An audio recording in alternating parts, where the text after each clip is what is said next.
नमस्ते. आज मी भरलेला घोसाळे बनवते. हे घोसाळे आहे, त्याची वरची सालं काढून घेतले आणि असे छोटे छोटे तुकडे केलेत. हे बघा, असं त्यातला आतला सगळा गर काढून घेतलाय. तर आता आपण आणि वरची सालं काढली की पाण्यातच ठेवायचं, नाही तर काळं पडतं. आता आपण त्याचा मसाला तयार करू. कांदा घेतलाय, टोमॅटो, एक टोमॅटो घेतलाय आणि ही कांदा खोबरा याची ग्रेव्ही केलेली आहे ती घेतली. याची रेसिपी पहिलीच मी टाकलेली आहे.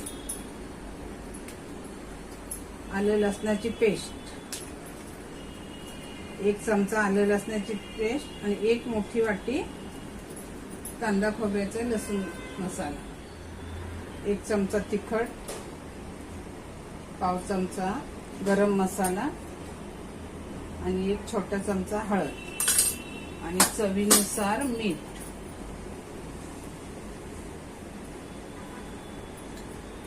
आता हे सगळं आपण एकजीव करूया. 1 चमचा शेंगदाण्याचा कूट,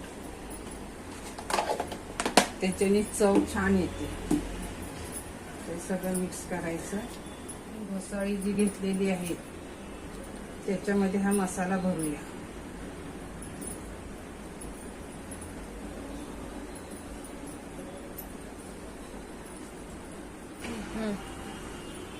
इथे कुकर मध्ये मी तेल तापत ठेवलंय 1 मोठा चमचा. त्याच्यामध्ये आपण हे घोसाळी टाकू. 1 बटाटा सालीसकट उभा कापून घेतला, तो पण घालतो.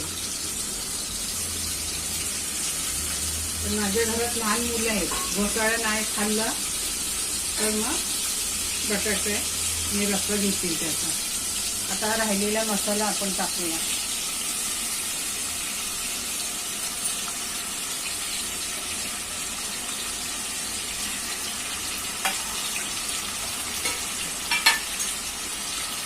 थोडंसं पाणी ओतूया, थोडंसं टाकायचं, कारण आपल्याला थपथपीत करायचंय.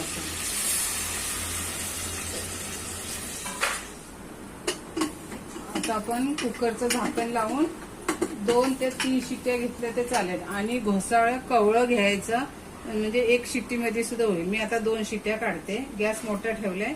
कुकरची शिट्टी झाली, थंड झाली की दाखवते. आता आपला कुकर थंड झालाय.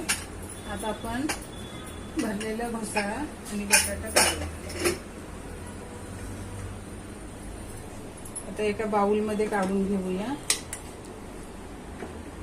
केलंय, लपतपितच केलंय मी, कारण आपल्याला भाताबरोबर पण खाता येईल. आता त्याच्यावरती आपण थोडी कोथिंबीर पेरूया. घोसाळ्याचं भरीत, भरलेलं घोसाळं काही म्हणू शकता.